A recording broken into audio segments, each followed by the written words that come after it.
다 함께 찬양 드리겠습니다.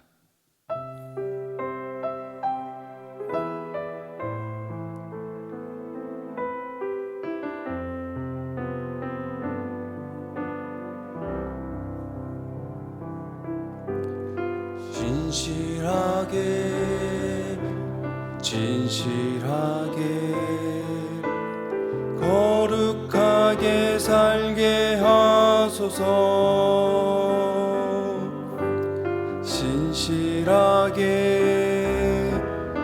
진실하게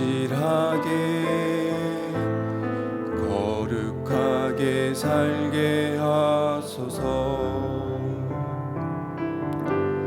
진실하게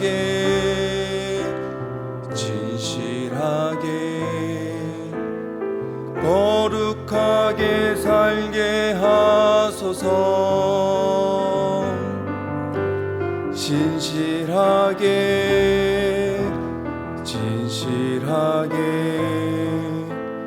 거룩하게 살게 하소서. 하나님,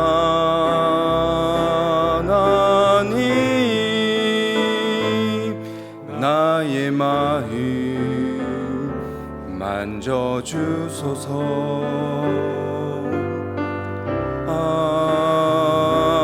하나님,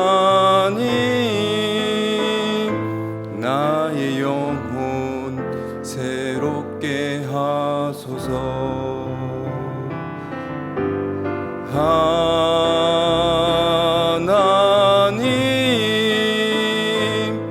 나의 기도 들어주소서. 하나님,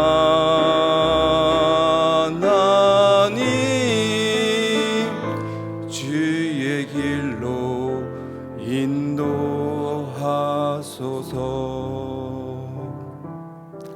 이 시간 기도 제목을 보시며 합심 기도하겠습니다.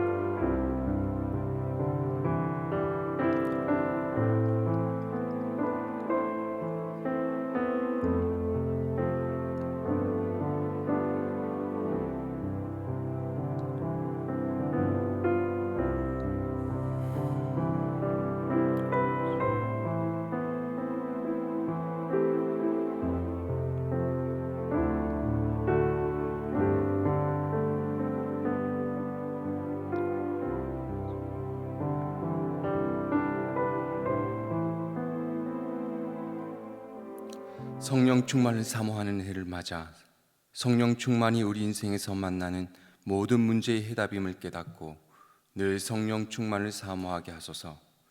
또한 모든 성도가 성령 충만받아 내면이 변화되고 회복과 치유와 담대함을 얻어 개인과 가정이 살아나게 하소서. 무엇보다 우리 자신을 성령님께 온전히 맡기고 순종하며 살 때 우리의 생각과 말과 행동에 성령 충만의 열매가 나타나게 하소서. 나라와 이 시대를 지키고 교회와 다음 세를 지킬 수 있도록 병드법과 포괄적 성교육을 막아주옵소서. 이뿐만 아니라 교회를 무너뜨리려고 하는 모든 악한 정책과 시도들이 무너지게 하옵소서. 이 어려운 때에 우리 교회를 이끌어 가시는 담임 목사님을 더 강력하게 붙들어 주시고 코로나 시대를 잘 감당할 수 있는 성령의 지혜를 주시고 주신 사명을 잘 감당하고 사역에 집중할 수 있도록 모든 사단의 공격을 은혜의 불성각으로 막아 주옵소서. 특별히 건강을 지켜주시고 목사님의 가정을 성령께서 평안케 하옵소서. 담임 목사님께 엘리사에게 부어주신 갑절의 영감과 모든 사건과 사람과 상황과 환경과 문제를 능히 감당할 수 있는 압도하는 은혜를 주시고 강력한 영권을 부어주셔서 시대적 사명을 힘있게 감당하게 하시고 다음 세대를 세우는 일과 복음 통일과 열방 선교를 잘 감당할 수 있게 하옵소서. 또한 이 시간 함께하여 주셔서 우리에게 은혜 베풀어 주시고 우리의 간절한 간구에 응답하여 주옵소서. 하나님께서 함께하여 주시는 은혜로운 시간 되게 하옵소서. 예수님의 이름으로 기도드리옵나이다. 아멘. 오늘 우리에게 주시는 하나님의 말씀은 사사기 20장 11절의 말씀입니다. 구약 성경 400면입니다. 우리 한 절의 말씀 같이 읽겠습니다. 사사기 20장 11절의 말씀입니다. 이와 같이 이스라엘 모든 사람이 하나같이 합심하여 그 성읍을 치려고 모였더라. 아멘. 우리는 지금까지 사사기의 이야기를 통해서 은혜를 나누어 왔습니다. 1장부터 16장까지는 사사들을 통해서 하나님께서 어떻게 그 백성을 구하셨는지 살펴보았습니다. 그리고 17장부터는 타락한 종교 지도자인 레위인의 삶을 통해서 이스라엘이 얼마나 타락했었는지를 깨닫게 되지요. 오늘 말씀도 마찬가지입니다. 이스라엘의 11지파와 베냐민 지파의 전쟁을 통해서 이스라엘 민족이 얼마나 연약했는지 살펴보고 우리가 어떻게 하나님의 자녀로 살아갈지 고민하는 그런 시간이 되기를 원합니다. 사사기 20장을 통해서 배우는 하나님의 자녀의 자세. 첫째, 하나님의 자녀는 정직해야 합니다. 이 전쟁의 시작은 레위인이 첩의 시신을 12덩이로 만들고 전국에 보내는 것으로 시작합니다. 그런데 왜 레위인이 첩의 시신을 12덩이로 만들어서 보냈을까요? 고대 근동의 문헌에 따르면 사람을 죽여서 시신을 잘라 보내는 것은 동맹군을 부르는 방법입니다. 이 전쟁에 참여하지 않으면 이 시체처럼 될 것이다 라는 뜻이죠. 즉 레위인은 여러 지역에 첩의 시신 조각을 보내면서 전쟁 동원령을 내린 겁니다. 이 전쟁 동원령을 통해서 많은 이스라엘 민족이 모였습니다. 첩의 시신을 보낸 이 레위인이 얼마나 유력한 사람인지 알 수 있는 대목이죠. 이렇게 유력한 사람이 분노에 사로잡혀서 세상 사람들이 쓰는 방법으로 전쟁을 선포하고 40만 명을 미스바에 불러 모았습니다. 2절의 말씀인데요, 우리 함께 읽어보겠습니다. 온 백성 곧 이스라엘 모든 지파의 어른들은 하나님의 총회에 섰고 칼을 빼는 보병은 40만이었으며 레위인은 이렇게 40만 명을 불러 모았습니다. 그리고 자신에게 일어난 일을 이야기하죠. 5절의 말씀입니다. 기브아 사람들이 나를 치러 일어나서 밤에 나의 우거하는 집에 에워싸고 나를 죽이려고 하고 내 첩을 욕보여서 그로 죽게 한지라. 한글로 기브아 사람들이라고 번역되어 있지만 히브리어 원문에는 기브아 유지, 지도자라고 합니다. 그러면 어떻게 해석되는가 하면요, 기브아의 유력한 사람들이 레위인을 죽이려고 했고 그 과정에서 첩을 욕보아서 죽게 했다라는 뜻이 됩니다. 우리가 어제 살펴본 19장의 내용과는 전혀 다른 내용입니다. 레위인은 터무니없는 거짓말을 하고 있죠. 하나님을 섬기기 위해서 세우신 레위인이 거짓과 변조된 진실로 사기를 치고 있는 것입니다. 자신이 받은 호의를 생각하지 않고 자신의 분노에 사로잡혀 거짓과 사기로 하나님을 기만하고 이스라엘을 내전으로 몰아가고 있죠. 이스라엘은 그렇게 전쟁이라는 절망 가운데 나아가게 되는 겁니다. 그리고 베냐민 지파를 보십시오. 베냐민 지파는 자신들 안에 있는 죄를 그냥 덮어두려고 합니다. 오히려 전쟁을 준비하죠. 13절, 14절의 말씀입니다. 그런즉 이제 기브아 사람 곧 그 비류를 우리에게 불러서 우리로 죽여 이스라엘 중에 악을 제하여 버리게 하라. 하나 베냐민 자손이 그 형제 이스라엘 자손의 말을 듣지 아니하고 도리어 각 성읍으로 기브아에 모이고 나가서 이스라엘 자손과 싸우고자 하니. 죄를 회개하지 않고 오히려 전쟁을 준비하고 있습니다. 성경은 죄에 대해서 아주 단호하게 얘기하죠. 예수님은 마태복음 5장과 18장에서 죄를 짓게 하는 것이 손이면 그 손을 찍어버리라고 합니다. 또 죄를 짓는 것이 눈이면 눈을 빼버리라고 하죠. 사도 바울은 데살로니가 5장 22절에서 이렇게 얘기합니다. 악은 모든 모양이라도 버려라. 왜 그렇습니까? 죄는, 부정한 것은, 거짓과 탐욕은 하나님과 사람의 관계를 멀어지게 하고 결국에는 영원한 죽음에 이르게 하기 때문입니다. 사랑하는 성도 여러분, 하나님의 자녀는 어떠해야겠습니까? 정직해야 합니다. 자신에게 손해가 되는 상황이라도 정직해야 합니다. 그 상황이 나의 삶에, 나의 마음에, 나의 육신에 상처와 고통, 어려움을 준다고 해도 정직해야 됩니다. 자신의 이익을 생각하고 거짓말하고 사기치면 안 됩니다. 세상 사람들이 다 하는 것이라고 해도 우리는 하면 안 됩니다. 하나님께서 언제나 우리와 함께하고 있다는 것을 기억하면 이 모든 상황, 어려운 상황, 그런 상황들을 정직함으로 이겨낼 수 있습니다. 그러니 누군가를 말로 호리는 것은 하지 마십시오. 그리고 내게 유리한 대로 말하고 거짓된 상황을 만들지 마십시오. 하나님 앞에 늘 정직하려고 애쓰고 기도하며 나아가십시오. 그러면 하나님께서 날마다 우리에게 은혜를 다하여 주실 겁니다. 정직함은 하나님의 자녀가 가져야 될 아주 중요한 성품입니다. 이것을 기억하시고 늘 하나님 앞에 정직함으로 하나님께서 인정하시는 성도, 하나님의 자녀로 서시는 대형의 가족들이 되시기를 바랍니다. 사사기 20장을 통해서 배우는 하나님의 자녀의 자세, 둘째, 하나님의 자녀는 하나님이 우선입니다. 오늘 읽은 전쟁의 양상을 살펴보십시오. 이들은 이미 전쟁을 작정하고 모였습니다. 11절의 말씀 함께 읽어보겠습니다. 이와 같이 이스라엘 모든 사람이 하나같이 합심하여 그 성읍을 치려고 모였더라. 이스라엘의 모든 사람이 전쟁을 준비하고 왔습니다. 하나님의 의사는 그 어디에도 없습니다. 그리고 베냐민 지파가 회개하고 돌이켰다 하더라도 전쟁을 할 것 같은 모습입니다. 모두가 전쟁을 위해서 창과 검을 가지고 왔기 때문이죠. 그리고 베냐민 지파가 그들의 자신의 죄를 덮어두자 이스라엘이 모든 사람이 전쟁에 나섭니다. 무려 40만 명이죠. 40만 명이 다 올라가서 전쟁을 할 필요가 없다고 여기고 그제야 하나님께 묻습니다. 18절인데요. 함께 읽어보겠습니다. 이스라엘 자손이 일어나 베델에 올라가서 하나님께 묻자와 가로되 우리 중에 누가 먼저 올라가서 베냐민 자손과 싸우리까? 여호와께서 가라사대 유다가 먼저일지니라.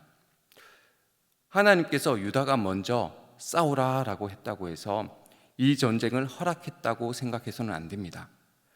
이스라엘 민족이 이미 동족상잔의 전쟁을 결정하고 왔고 하나님께 이것에 관해서는 묻지 않았습니다.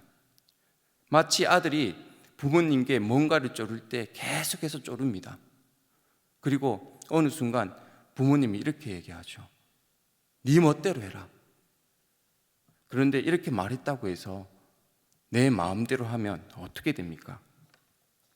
큰일 납니다. 마치 그런 모습입니다. 이스라엘 민족은 처음부터 하나님의 뜻이 어디에 있는지 물어야 했습니다.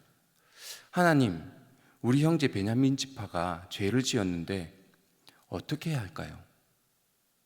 이렇게 물었어야 하죠. 하나님, 누가 가서 먼저 싸울까요?가 아니라 하나님, 우리가 어떻게 해야 할까요? 이렇게 물어야 했습니다. 그들은 자신이 할 일을 정해놓고 어떻게 할까요? 라고 묻고 있습니다. 이것은 하나님을 기만하는 행동이죠. 하나님의 백성의 모습이 아닙니다. 아무리 자신들이 정당한 명분을 가지고 있다고 해도 하나님께서 허락하지 않으면 안 되는 것입니다. 하나님께서 함께 하지 않으면 안 되는 것입니다. 결국에 이스라엘 민족은 2번이나 패배합니다. 그리고 그제야 하나님께 온전하게 나아가죠. 금식하고 제사를 드리며 이 전쟁에 대해서 여쭙니다. 26절에서 28절의 말씀 제가 읽어드리겠습니다. 이에 온 이스라엘 자손 모든 백성이 올라가서 베델에 이르러 울며 거기서 여호와 앞에 앉고 그날에 저물도록 금식하고 번제와 화목제를 여호와 앞에 드리고 여호와께 물으니라. 그때에는 하나님의 언약궤가 거기 있고 아론의 자손 엘르아살의 아들 비느하스가 그 앞에 모셨더라. 이스라엘 자손이 묻자오되 내가 다시 나아가 나의 형제 베냐민 자손과 싸우리까 말리이까. 여호와께서 가라사대 올라가라. 내일은 내가 그를 내 손에 붙이리라. 아멘. 그리고 그들은 전쟁에서 승리를 했습니다. 그런데 말입니다, 이 전쟁의 모양이 마치 헬림 전쟁과 같아 보입니다.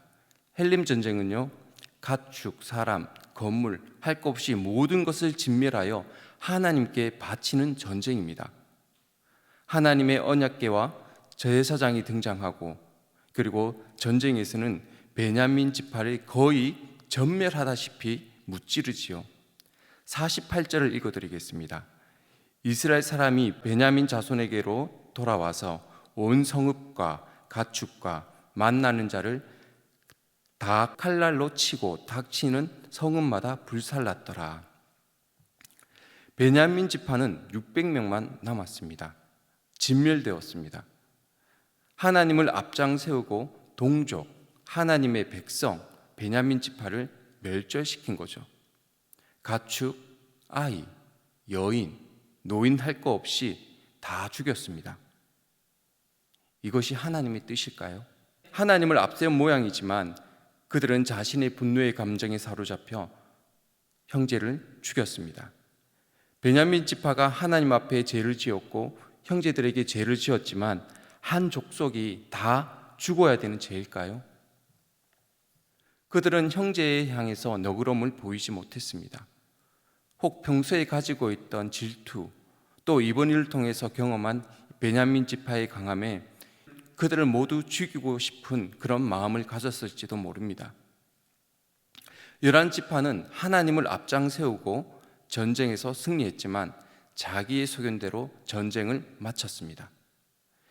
형제들에게 자신의 분노와 시기와 질투를 쏟아 부었습니다. 이 전쟁의 결말은 무엇일까요? 아무것도 없습니다. 사람이 자기의 소견대로 살다가 망하는 것을 보여줄 뿐이죠. 인생의 참된 왕이신 하나님을 업신여기고 자신의 뜻으로 살다가 망하는 것을 보여줄 뿐입니다. 사랑하는 성도 여러분, 성도는, 하나님의 자녀는 언제나 하나님이 먼저입니다. 모든 일에 그렇습니다. 내가 정확하다고 해서 하나님을 먼저 하지 않고 자신을 먼저 하는 어리석음에 빠지지 마십시오. 정확하다고 해도 하나님이 먼저입니다. 모든 것에 하나님을 찾는 지혜가 필요하죠. 하나님의 뜻을 구하는 지혜가 우리에게 있어야 합니다. 하나님의 자녀는 내 뜻이 먼저가 아니고 하나님의 뜻이 먼저입니다. 그러니 늘 하나님께 붙어 있어서 하나님의 뜻이 어디 있는지 늘 묻고 듣고 순종하며 살아가는 지혜가 우리 대형의 모든 성도님들에게 있기를 주의 이름으로 축복합니다. 말씀을 맺겠습니다. 왕이 없어 자기의 소견대로 행했다는 사사기의 말씀은 오늘 이스라엘의 11지파와 베냐민 지파의 전쟁 속에 아주 잘 나타나고 있습니다. 오늘 등장하는 모든 인물들이 하나님을 왕으로 모시고 살아가는 하나님의 백성이 아니라 그저 요식행위가 가득한 가식적인 그런 모습들이죠. 자신의 욕심을 채우기 위해서 하나님을 수단 삼고 우상 숭배하고 거짓말하고 사기치고 사람을 죽이는 등 부정한 일들을 서스럼 없이 하고 있습니다. 우리는 이스라엘의 이런 모습에서 또 우리의 모습들을 발견합니다. 나의 유익을 위해서 타협하고 때로는 모른 척하고 이 정도는 말해도 괜찮겠지 하면서 거짓말하고 누군가를 비방하고 작은 것을 크게 만들어 어렵게 만들죠. 이런 모습들은 우리의 신앙생활에 전혀 도움이 되지 않습니다. 하나님과 함께하는 일에 도움이 되지 않죠. 그리고 이런 일들은 우리 공동체를 깨트리는 사단의 아주 유용한 도구로 사용됩니다. 그렇기 때문에 우리는 하나님의 자녀로 온전히 살기 위해서 늘 발버둥 쳐야 되고 부정이 아닌 정직함으로 행해야 하고 모든 일에 하나님을 앞장 세워서 하나님의 뜻을 구하고 그 뜻을 순종하며 살아야 합니다. 그렇게 할 때 우리는 하나님의 자녀로서 아버지 대신 하나님의 다스림과 인도하심을 누리며 살아갈 수 있습니다. 끝까지 하나님의 자녀로 하나님 뜻에 순종하며 살아가시는 우리 대영의 모든 가족들이 되시기 예수님의 이름으로 축복합니다. 우리 화면에 나오는 기도 제목을 함께 읽고 기도하겠습니다. 사랑과 은혜가 풍성하신 하나님 아버지, 불의함이 가득한 우리를 자녀 삼아 주셔서 감사합니다. 세상 속에 살아갈 때 거짓과 타협이 아닌 진실함과 정직으로 행하게 하소서. 또한 모든 일에 하나님을 먼저 생각하며 하나님의 뜻을 구하는 하나님의 자녀가 되게 하소서. 그래서 늘 하나님 아버지의 도우심과 인도하심을 누리는 하나님의 자녀로 살게 하소서. 우리 함께 기도하겠습니다. 하나님 아버지, 우리 안에 불의가 너무나도 가득합니다. 우리에게 유리한 것, 내게 유익한 것, 그런 것들을 생각하며 서스럼 없이 거짓을 말하고 누군가를 비방하고 그런 연약함에 나아갈 때가 너무나도 많습니다. 오늘 그 레이윤이 또한 베냐민 지파가 이스라엘이라는 민족, 저의 모습인 것 같습니다. 주님, 우리를 불쌍히 여기시고 주의 은혜 가운데 나아가도록 더욱 정직하게 하시고 하나님의 뜻을 구하는 하나님의 자녀로 살아가게 하옵소서. 하나님의 은혜를 누리게 하옵소서. 사랑과 은혜가 풍성하신 하나님, 오늘 말씀들을 통해서 이스라엘 민족들의 그 모습을 통해서 우리의 연약함을 발견하게 됩니다. 우리에게 유의한 것들, 내게 유익한 것을 쫓아 서스럼 없이 행했던 우리의 불의함을 용서하여 주시옵소서. 그리고 우리 안에 주님을 닮은 정직함과 선함과 진실함을 가득 채워 주옵소서. 또한 우리에게 주어진 모든 일들에 하나님의 뜻을 구하는 그런 은혜의 모습이 나타날 수 있도록 우리를 이끌어 주옵소서. 우리가 정직함과 진실함과 또한 하나님의 뜻을 구하며 살아갈 때 우리 삶 가운데 아버지의 그 따뜻한 손길과 도우심과 인도하심이 누려지는 은혜가 있게 하여 주옵소서. 주님께서 우리를 하나님의 온전한 자녀로 살아가도록 늘 도와주시옵소서. 예수님의 이름으로 기도드리옵나이다. 아멘. 계속해서 담임 목사님과 교회, 나라와 민족, 선교사님을 위해 기도해 주시고 기도회를 마무리해 주시기 바랍니다.